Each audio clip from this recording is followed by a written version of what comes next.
Kicked out by my son, I slept under a bridge in a storm. That's when a widowed billionaire rescued me. 15 years ago, I was his parents' cook. He took me in but warned, "Don't enter my daughter's room. She's been depressed since her mom died." He left on a trip. A week later, he returned to find us in the kitchen, covered in flour and singing. What he did next changed everything. I'm glad to have you here. Follow my story until the end and comment the city you're watching from, so I can see how far my story has reached. The rain was coming down so hard I could barely see through the windshield as I pulled into Hugo's driveway. My hands were shaking, not from the cold, but from what I was about to do. At 62, I'd finally reached my breaking point. I'd been carrying this weight for 15 years, and tonight, I couldn't bear it anymore. Hugo opened the door before I could knock, his face already twisted with that familiar look of irritation. He was 37 now, tall like his father had been, but where David had been gentle, Hugo carried nothing but resentment. "What do you want, Mom?" His voice was flat, emotionless, no greeting, no concern about me driving through this storm. "We need to talk." I stepped inside without waiting for an invitation. The house was a mess. Empty beer bottles on the coffee table, takeout containers scattered everywhere. The place smelled stale, like defeat. Hugo closed the door harder than necessary. "If this is about money again, I already told you. It's not about money." I turned to face him, my heart hammering against my ribs. "It's about the truth. About your father." Something flickered in his eyes. Fear, maybe. "What about Dad?" I'd practiced this conversation 1,000 times in my mind, but standing there, looking at my son's hostile face, the words felt like shards of glass in my throat. "David wasn't your biological father." The silence that followed was deafening. Hugo stared at me like I'd slapped him. Outside, thunder rolled across the sky and the lights flickered. "That's impossible."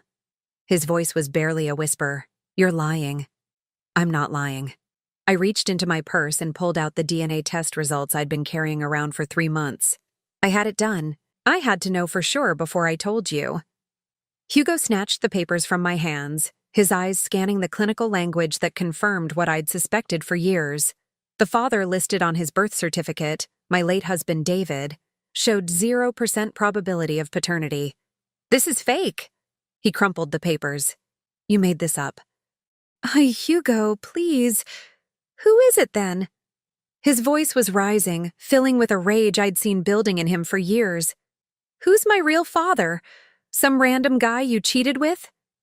I closed my eyes, feeling the weight of 15 years of silence pressing down on me. His name was James Barrett. He was my employer's son.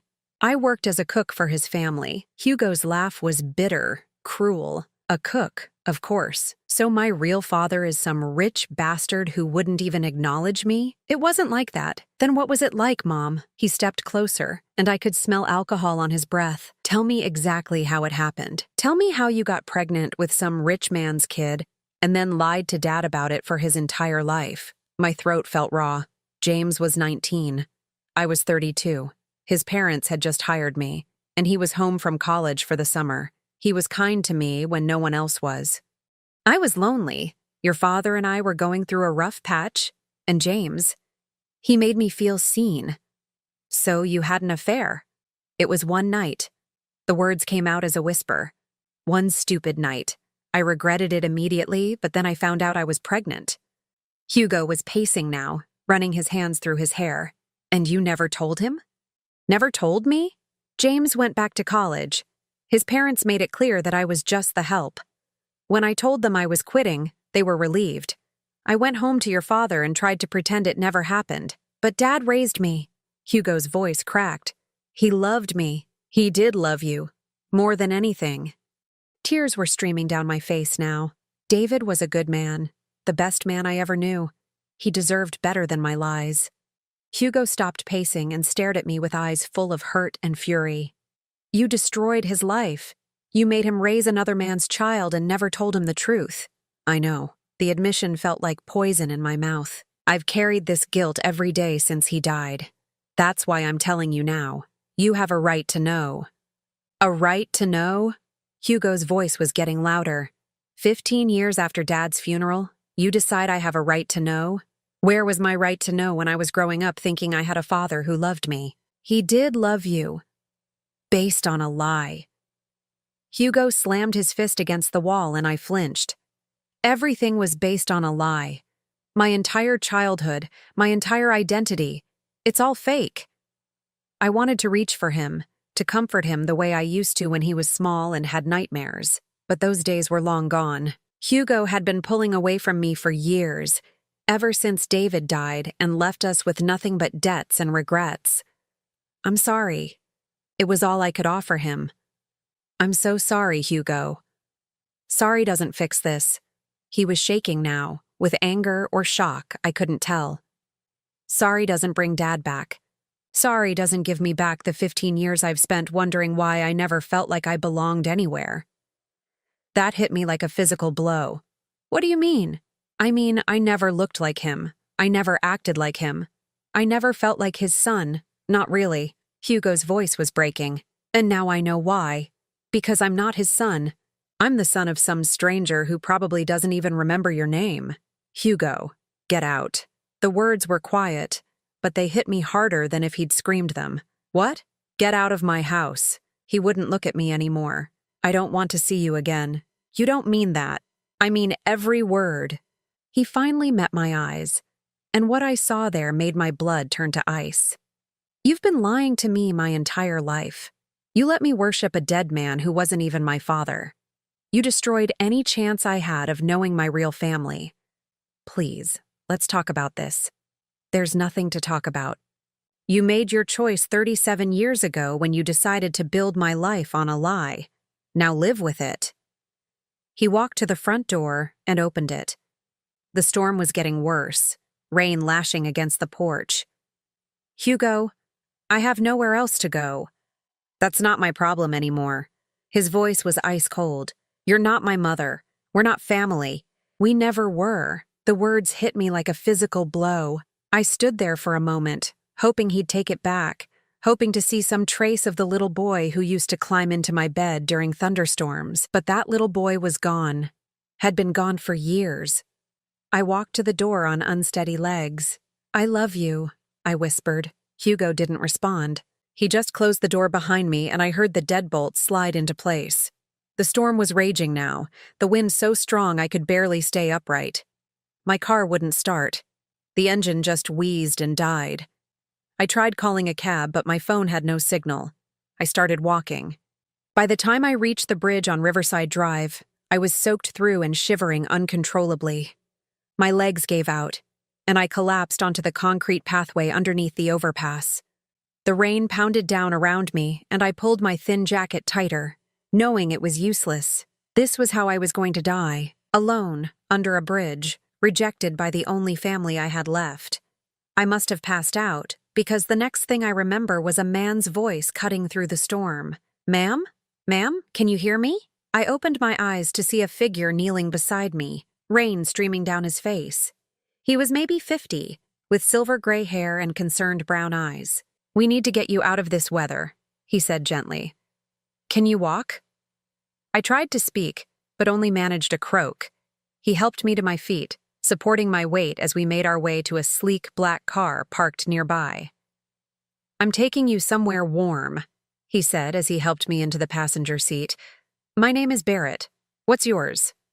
Barrett. Through my haze of cold and exhaustion, that name sent a jolt through my system, but it couldn't be. Not after all these years. Marion, I whispered. If the name meant anything to him, he didn't show it. He just nodded and started the engine. As we drove through the storm-dark streets, I stared at his profile in the dashboard light. The boy I'd known 15 years ago had become a man, successful by the look of his car and clothes. And he had no idea that the woman he was rescuing had given birth to his son. Barrett's house was nothing like I remembered. 15 years ago, the Barrett estate had been impressive but dated, all dark wood and heavy furniture that spoke of old money and older traditions. Now, as Barrett guided me through the front door, I saw gleaming marble floors, modern artwork, and floor-to-ceiling windows that would offer stunning views of the city once the storm passed. Let me get you some dry clothes, Barrett said, his voice gentle but professional. The way someone might speak to a stray animal they'd found in the rain. I stood dripping in his pristine foyer, feeling like an intruder. Water pooled at my feet on the expensive marble, and I wanted to disappear into the floor. "I should go," I managed to say through chattering teeth. "I don't want to impose—" "Nonsense." Barrett was already heading toward a hallway. "You're hypothermic. We need to get your body temperature up before we worry about anything else." He returned with a stack of clothes, soft sweatpants, a thick sweater, warm socks, women's clothes. "These were my wife's," he said quietly, and something in his tone made me look up at him sharply. Past tense. "She was about your size. The bathroom is just down the hall." As I changed into the warm, dry clothes, I caught a glimpse of myself in the mirror. The woman staring back looked older than 62, worn down by years of worry and tonight's trauma. My gray hair hung in wet strings around my face, and my eyes were red-rimmed from crying. This wasn't how I'd imagined seeing Barrett again. When I emerged from the bathroom, he had coffee waiting. Real coffee, not the instant stuff I'd been living on since David died. The warmth of the mug between my hands made me want to cry all over again. "Better?" Barrett asked, settling into the chair across from me in what I assumed was his living room. Everything was pristine, expensive, and somehow empty. "Thank you." I took a sip of the coffee and felt it warm me from the inside out. "I don't know how to repay you for this. You don't need to repay anything." Barrett studied my face, and for a moment I wondered if recognition was dawning, but then he looked away. "What happened tonight? Why were you out in the storm?" The question I'd been dreading. How do you explain to a stranger that your life has just fallen apart?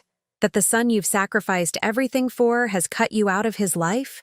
"Family troubles," I said finally. It wasn't a lie, just not the whole truth. Barrett nodded slowly. "I understand family troubles." Something in his voice made me look up at him again. He was staring at his coffee cup, his jaw tight with some kind of pain. "Do you have family?" I asked. "A daughter." The words came out strained. "Emma. She's 17. The age hit me like a punch to the stomach. Hugo was 37. If Barrett had a 17-year-old daughter— "She's been having a hard time since her mother died," Barrett continued, seemingly unaware of my shock. 6 months ago, car accident. "I'm sorry for your loss." The condolences felt inadequate, but what else could I say? "Emma blames herself. They had a fight that morning before it happened. She hasn't spoken more than a few words to me since the funeral." Barrett looked up at me with eyes full of exhaustion. "I've tried everything. Therapists, support groups, medication. Nothing helps." I wanted to tell him that grief had its own timeline, that pushing wouldn't help. But I wasn't his friend or his counselor. I was just a woman he'd rescued from a storm. "It's late," Barrett said, glancing at his watch. "You can stay in the guest room tonight, and tomorrow we'll figure out your situation." "I can't." "You can, and you will." His tone was firm, but not unkind. "It's not safe for you to go anywhere tonight." As Barrett led me up a sweeping staircase, I found myself studying the layout of the house. The hallway was different. Walls had been removed, creating an open flow that hadn't existed 15 years ago. But the bones of the house were the same. I'd spent 6 months working in the kitchen below, preparing meals for Barrett's parents while he was away at college. James Barrett Sr. had been a demanding man, particular about his food and dismissive of the staff. His wife had been kinder but distant, treating me like a piece of furniture that happened to be useful. And then Barrett, James Jr., had come home for summer break. He'd been 19 then, all sandy hair and easy smiles. Unlike his parents, he'd actually talked to me, asked about my life, my opinions on books he was reading for his literature classes. He'd made me feel intelligent, valued, seen in a way David never had. One night, when his parents were at some charity gala, Barrett had found me crying in the kitchen. David and I had been fighting constantly then, about money, about his drinking, about the distance growing between us. Barrett had listened, really listened, and then somehow we were talking until dawn about everything and nothing. That was the night Hugo was conceived. "This is the guest room," Barrett said, opening a door at the end of the hall. There's an attached bathroom, and you should find everything you need. The room was beautiful, decorated in soft blues and whites, with a window that would overlook the gardens in daylight. But my attention was drawn to the closed door across the hall. "That's Emma's room," Barrett said, following my gaze. His voice dropped to almost a whisper. "She doesn't like to be disturbed. I'd appreciate it if you could respect that." I nodded, but something in his tone made me study his face more carefully. This wasn't just a father being protective. There was fear there, desperation. "She's struggling that badly?" Barrett's shoulders sagged. "She hasn't eaten a full meal in weeks, hasn't left her room except for school, and even that's becoming irregular. The therapist says she's showing signs of severe depression, but Emma won't talk to anyone." My heart ached for both of them. I'd watched Hugo struggle with his identity for years, but at least he'd been willing to fight, to rage, to feel something. A teenager who'd stopped feeling anything was infinitely more frightening. "I should let you get some rest," Barrett said. "There are extra blankets in the closet if you get cold." After he left, I sat on the edge of the bed and tried to process everything that had happened. 6 hours ago, I'd been preparing to tell my son the truth about his parentage. Now I was sleeping in the house of his biological father, who didn't recognize me and was dealing with his own family crisis. The universe had a cruel sense of irony. I was about to turn off the lamp when I heard it, a soft crying coming from across the hall. Emma. The sound was heartbreaking, full of the kind of pain that only comes from losing someone you love. I knew that sound. I'd made it myself the night David died, and again tonight when Hugo turned his back on me. Barrett had asked me not to disturb her, but every maternal instinct I had was screaming at me to go to her. This was exactly the kind of situation where I'd always failed Hugo, respecting boundaries instead of pushing through them, being polite instead of being present. But Emma wasn't my daughter. I was a stranger in this house, dependent on Barrett's kindness for shelter. The last thing I should do was overstep. The crying continued, and I pressed my hands over my ears, trying to block it out. But the sound seemed to seep through the walls, through my defenses, straight into the part of my heart that had always been too soft for my own good. Tomorrow, Barrett would probably drive me to a shelter or help me find a room somewhere. Tonight might be my only chance to help Emma in a way I'd never been able to help Hugo. I was still debating with myself when the crying suddenly stopped, replaced by an ominous silence that somehow felt worse than the tears. That decided it. I stood up and crossed the hall, my heart pounding as I raised my hand to knock on Emma's door. But something made me pause, my fist frozen in midair. What if I was wrong? What if trying to help Emma only made things worse? What if Barrett found out and threw me back into the storm? But then I thought about Hugo's face when he told me to leave, about the years of distance and resentment that had built up between us because I'd always chosen safety over connection. I couldn't make the same mistake again. I knocked softly on Emma's door, my heart hammering against my ribs. "Go away, Dad." The voice was hoarse, exhausted. "It's not your father," I said quietly. "It's Marion, the woman he brought home tonight." Silence. Then, after what felt like an eternity, footsteps. The door opened a crack, revealing one brown eye surrounded by tangled dark hair. "What do you want?" Emma's voice was flat, emotionless. "I heard you crying. I thought maybe you could use some company." Emma studied me for a long moment, taking in the borrowed clothes, my still damp hair. "You're the lady he found in the storm." "That's right." I kept my voice gentle, non-threatening. Sometimes it helps to talk to someone who's not family, someone who doesn't have expectations. Another pause. Then the door opened wider, revealing a girl who looked like she hadn't slept in weeks. Emma was tall like her father, with his dark hair and serious eyes. But where Barrett carried himself with confidence, Emma seemed to be folding in on herself, trying to disappear. "I guess you can come in," she said reluctantly. Emma's room was a shrine to a life interrupted. Dance trophies lined the shelves, photographs showed a happier girl with friends and family, and a violin sat abandoned in its case in the corner. But everything was covered with a fine layer of dust, as if Emma had stopped touching any of it months ago. She sat on her unmade bed, pulling her knees up to her chest. "Dad probably told you I'm crazy. He told me you're grieving. That's not the same thing." Emma let out a bitter laugh. Everyone keeps saying that. Like grief is some normal thing that has stages and timelines. Like if I just follow the right steps, I'll be okay again. I settled into the chair at her desk, careful not to disturb the homework that had been sitting there for who knows how long. What do you think? I think some things can't be fixed. Emma's voice was barely a whisper. I think some mistakes are too big to forgive. The pain in her voice was so familiar it made my chest ache. What mistake? Emma was quiet for so long I thought she wouldn't answer. When she finally spoke, the words came out in a rush, like she'd been holding them in for months. We fought that morning, about college. Mom wanted me to apply to Juilliard for violin, but I wanted to study veterinary medicine.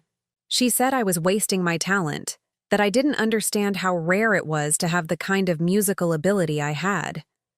Emma paused, wiping her nose on her sleeve. I told her I hated the violin. I told her I only played because she forced me to, and that I was done pretending to be someone I wasn't just to make her happy. I could see where this was going, and my heart broke for this girl who was carrying the weight of words that could never be taken back. She left angry, Emma continued. She was supposed to pick me up from school that afternoon, but she texted saying she needed space to think. She was driving to her sister's house when the truck ran the red light. The silence that followed was heavy with pain and guilt, and all the things that couldn't be undone. You know it wasn't your fault, I said finally. Everyone says that. Emma's voice was sharp with frustration. But you weren't there. You didn't see her face when I said I hated something she loved. You didn't see how hurt she was. No, I wasn't there. But I know what it's like to carry guilt that feels too heavy to bear. Emma looked up at me for the first time since I'd entered the room. What do you mean? I thought about Hugo's face when I told him the truth about his father, about the 37 years of lies that had culminated in him throwing me out of his life, about all the ways I'd failed as a mother. I have a son, I said slowly. Had a son. Tonight I told him something I should have told him years ago, and he decided he never wants to see me again. What did you tell him? The question was so direct, so unexpected, that I almost answered honestly. But Emma was a child, and this wasn't her burden to carry. Something about his father. Something that changed how he saw his whole life. I met her eyes. The thing is, I thought I was protecting him by keeping it secret. But secrets have a way of becoming poison. Emma was studying my face intently. Do you regret telling him? I regret waiting so long to tell him. I regret all the years we lost because I was afraid of the truth. But at least you tried to fix it. At least you were brave enough to tell him. Emma's voice cracked.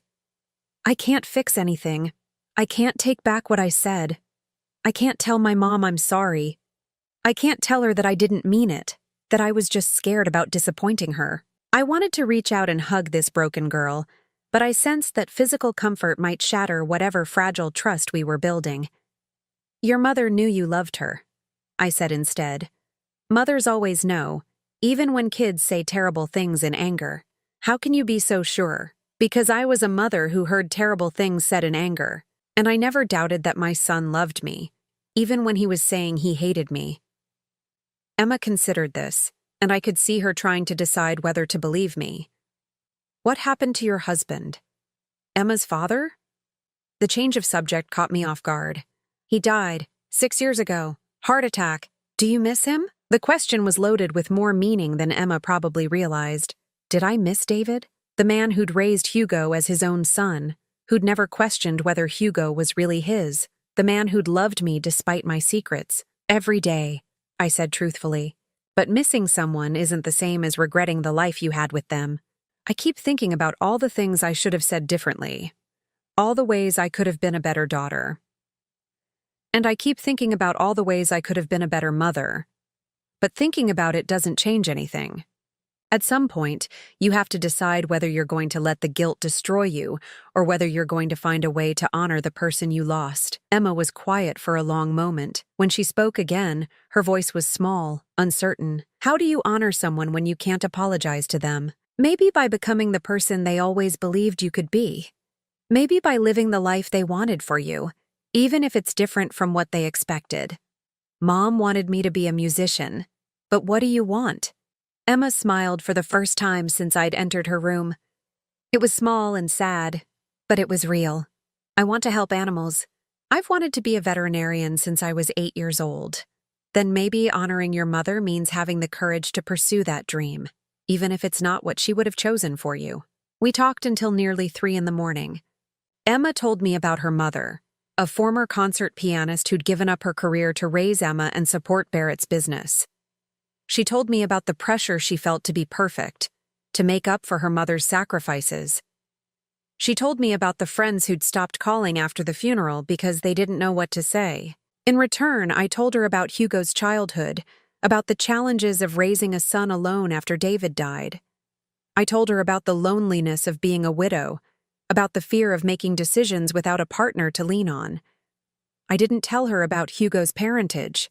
That secret was still too raw, too complicated. When Emma finally started yawning, I stood to leave. "Thank you for letting me in," I said. "Sometimes we all need someone to listen. Will you still be here tomorrow?" The question was casual, but I could hear the hope underneath it. "I don't know. That's up to your father." Emma nodded, but something in her expression had shifted. She looked less defeated, more thoughtful.